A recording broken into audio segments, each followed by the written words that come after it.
Hello, good morning! Welcome back to my YouTube channel mga kabadodits. Magandang umaga po sa inyong lahat. Pasensya na, ngayon lang tayo nag-vlog kasi medyo busy po tayo.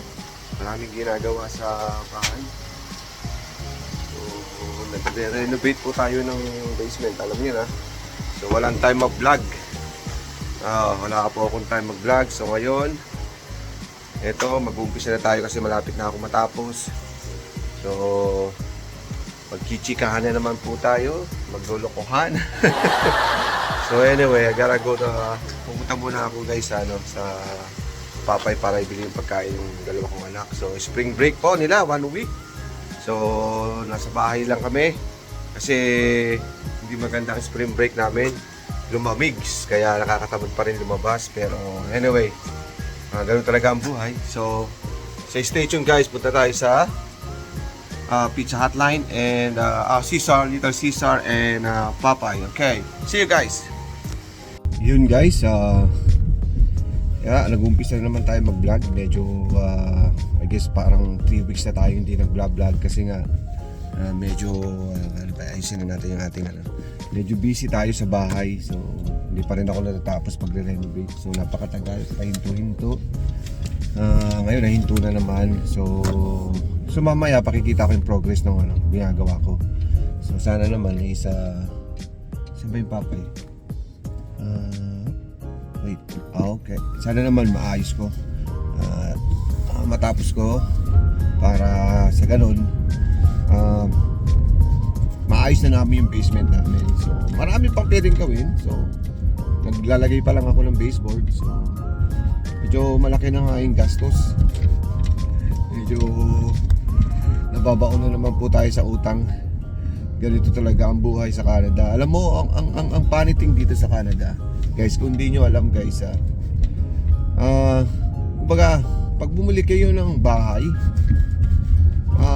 taon-taon talaga may pinagagawa. Hindi ko alam kung bakit every year may gagawin ka sa bahay. Parang yung pag pumunta kayo dito sa Canada, i-set nyo na kapag bumili ho kayo ng bahay, i-set nyo na maraming gastusin. So kasi parang walang katapusang gastusin. Tagal ko na dito sa Canada, hindi ko rin alam mo yon, yung lubos maisip na parang walang katapusang gastos. Pag nakabayad ka ng utang, uutang ka na naman. So parang di ba? Parang hindi ko talaga maintindihan, guys. So parang medyo sa tagal ko na dito, parang walang katapusang utang. Parang ganun. Parang ewan ko, hindi ko talaga maintindihan. Alam mo, nakabayad na ako ng utang. Parang 5 months ago na. So ngayon, nagre-renovate na naman tayo ng bahay. Taon-taon na lang ako nagre-renovate. Ngayon, umutang na naman ulit tayo. So, yun sinasabi ko, walang katapusan pag dito ka nanirahan talaga sa Canada. Talagang realidad na natin yun guys dito sa Canada. Parang hindi tayo mabubuhay dito sa Canada nang walang utang. Parang ganun ho yung tadhana dito sa Canada. Lahat ng tao dito talagang may utang. Hindi naman ewan ko lang kung hindi lahat, pero I guess 99% or 95% karamihan ng tao dito ay may mga utang. So hindi talaga nawawala yung utang. Pag nakabayad ka, uutang ka na naman.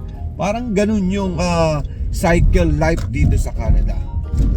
Yun ang tinatawag na pwede kong tawagin siyang cycle life dito sa Canada. So yun yung ating content ngayon. So it's really funny, right? So parang nabubuhay ang mga tao dito sa Canada dahil sa utang. Napakagaling ng Canada. Napakagaling talaga nila. Hindi ko talaga maisip kung bakit. Alam niyo yun, yung paulit-ulit na lang, para bang walang katapusan na nangyayari natin dito sa Canada na Especially pag bumili po talaga tayo ng bahay. Grabe guys, pag bumili ka ng bahay, bumili ka ng sasakyan. Number 1 po yung bahay. Talagang pag bumili ka ng bahay, maliban, kahit yung mga bagong bahay, nagkakaroon din sila ng problema. Oo, yung mga foundation nila sa ano, alam mo mas matibay ang mga foundation ng mga lumang bahay. Kasi ibang klase yung build nila nung luma kaysa sa mga bagong bahay. Hindi kasi yung mga luma ay parang bricks yata na pinagpapatong-patong kasi matibay talaga yun nilalagyan. Pero ngayon yung buhos, nagkakaroon minsan ng problema tayo doon sa buhos. Marami po akong encounter na mga bagong bahay na nag-crack dahil sa ampaw yung buhos ng contractor na nilagay nila. So, yun yung mga mistake ng mga contractor na nagbi-build ng mga bahay. So, doon ngayon na sa mga bago. Sa buong Canada ho yan. Hindi ako nagloloko, hindi tayo totoo yan. So, marami pong mga issue about sa mga bagong bahay din. So, hindi naman lahat. At least meron pa rin talagang mga issue sa mga bagong bahay. So, sabi nila is mas matibay daw yung foundation ng mga lumang bahay kaysa sa mga newest bahay, sa mga newest, mga bagong bahay. So, yun lang po, yun po yung sabi ng mga contractor na ano ko, kasi nga iba yung build nila sa build ngayon. So, noon kasi hindi talaga buhos, noon parang hollow blocks, di ba? So, minsan yung ewan ko, pero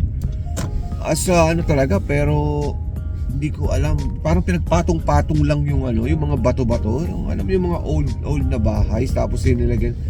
So nagiging matibay, alam mo yun. Pero for me parang hindi ko alam kung ano mas matibay.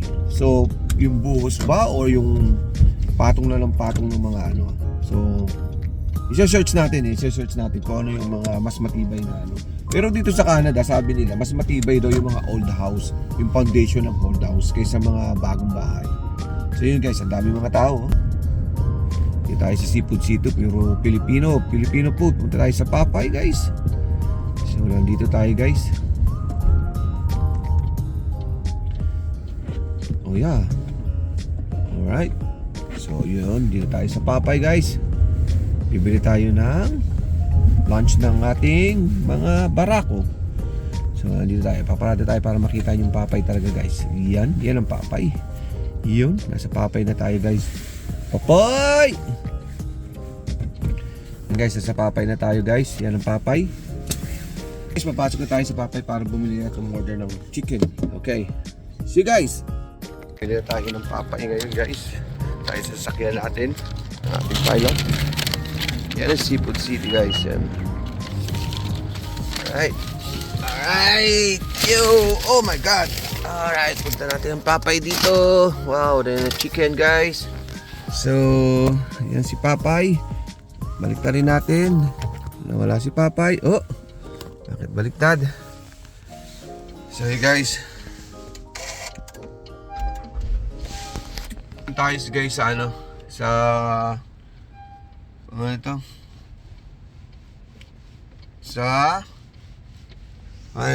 tayo naman pupunta guys sa Little Caesar para bumili ng pizza ng maliit kong anak. Mahilig kasi sa pizza. Actually, yung dalawa kong anak mahilig sa pizza. So, araw-araw nila kinakain ng pizza. Walang katapusan din. So, let's go guys. Punta tayo sa pizzahan. Right. Yun guys, daming tao, mga Pilipino. Yan, Seafood City guys, nakita nyo Seafood City. So, in tayo sa Seafood City. Yan, malapit po kami kasi nasa downtown lang kami. Ayun, daming Pilipino, mga kababayan ko. Kamusta kayo? Kita nyo guys, lahat ng kainan, kaya wala kaming problema. So, pwede nga biking lang So, nandito kami lang sa guys, So punta tayo sa pizzahan. Ngayon hindi ko alam kung saan ba yung pizzahan banda. So anyway, basta hanapin na lang natin. Pero alam ko yung pizzahan eh. So yun nga guys, mamaya kaya pakikita ko sa iyo yung progress nung renovation ko sa basement. So malapit na matapos. Konting idlit na lang. Siguro nasa 90% na ako. Yeah. Yung iba pipinturahan ko na lang. Maglalagay na ako ng baseboard. But anyway, let's go to Pizza Hotline. Oh, Little Caesar. See you guys. Oh, let's go.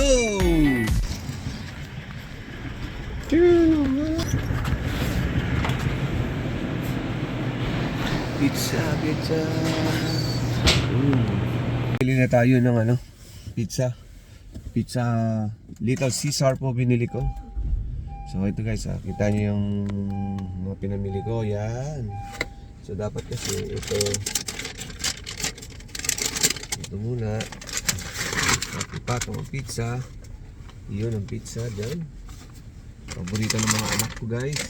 So ito din ang yan dalawang yan. So guys, let's go. Uuwi na, gutom na, and then gagawa pa sa basement, tapos gugupitan ko pa yung kapatid ko.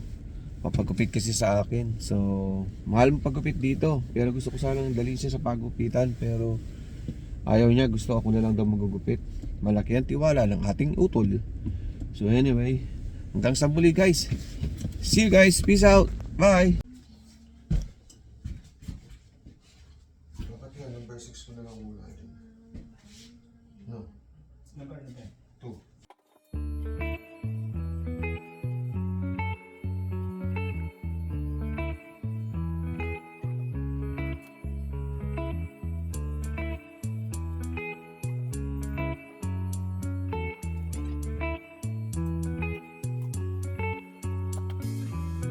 Remember the days we were young, wild and free, basic getting sprung.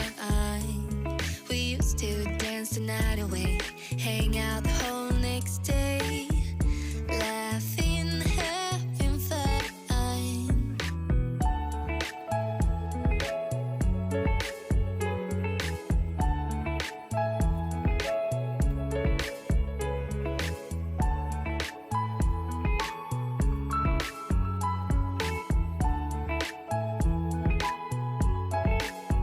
Summer love, you have no idea what you did to me. Summer love, didn't care that we weren't meant to be. You were mine, I was yours. Take me back once more. Summer love, where did you go? Summer love, you have no idea what you did to me. Summer love, didn't care that we weren't meant to be.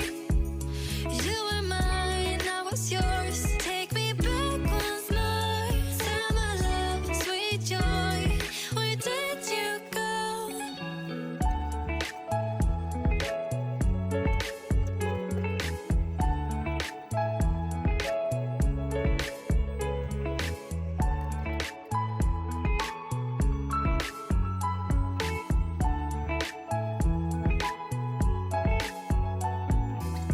Remember the days we were young, wild and free, basic getting sprung.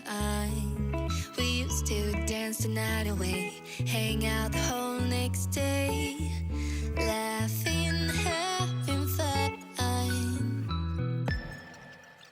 Summer love, you have no idea what you did to me. Summer love, didn't care that we weren't meant to be. You were mine, I was yours. Take me back once more. Summer love, where did you go? Summer love, you have no idea what you did to me.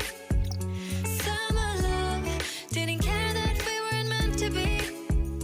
You were mine, I was yours. Take me back once more. Summer love, sweet joy, where did you go?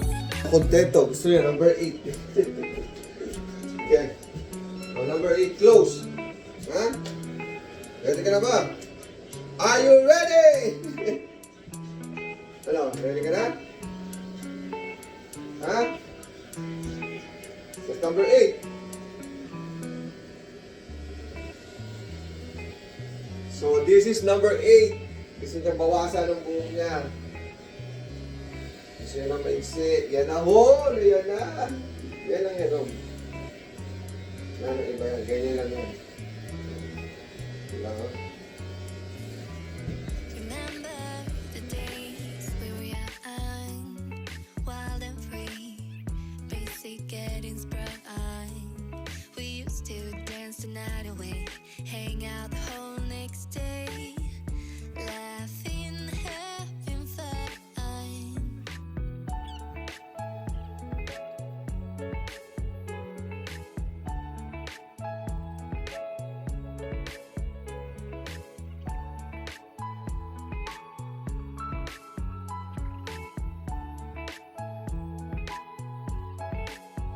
Summer love, you have no idea what you did to me.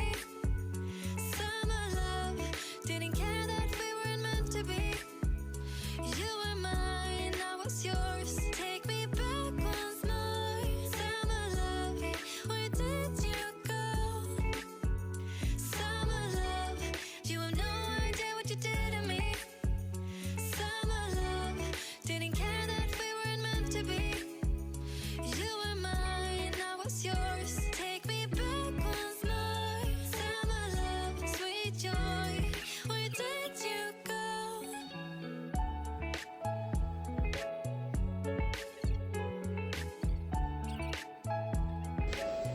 Ay na.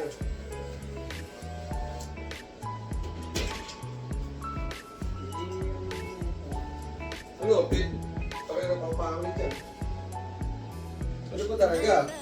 The days we were young, wild and free. Ubakom. Sumikal ko na. We used to dance the night away, Huh? hang out the whole next day, laughing, Ano, sumikal ko na. having Gawin ko eh, baka magkamali pa ako. Oh, so guys, tapos ko nang gupitan yung aking kapatid. So ginupitan ko na siya kasi mahaba na yung buhok niya. So nakatipid siya. Nakatipid po siya.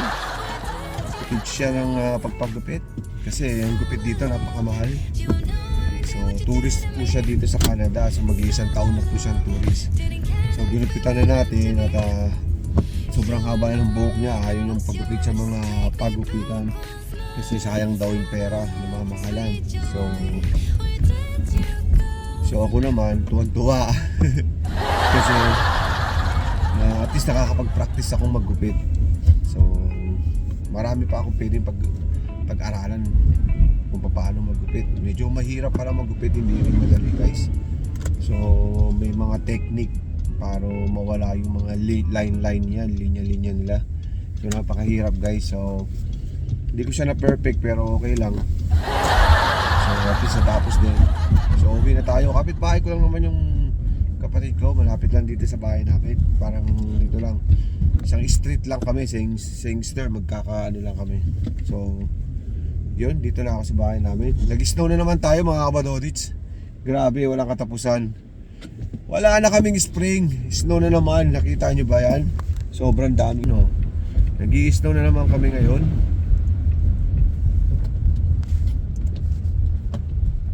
Pauwi na po tayo mga kabadodits. So, pauwi na po tayo. At alagaan natin yung dalawa nating anak. And then the same time, kukontinue ulit natin yung ginagawa natin sa basement. Paunti-unti lang ako, hindi ko natatapos yung mabilisan ng paggawa sa basement kasi nag-iisa lang ako gumagawa. Halos ako lang lahat.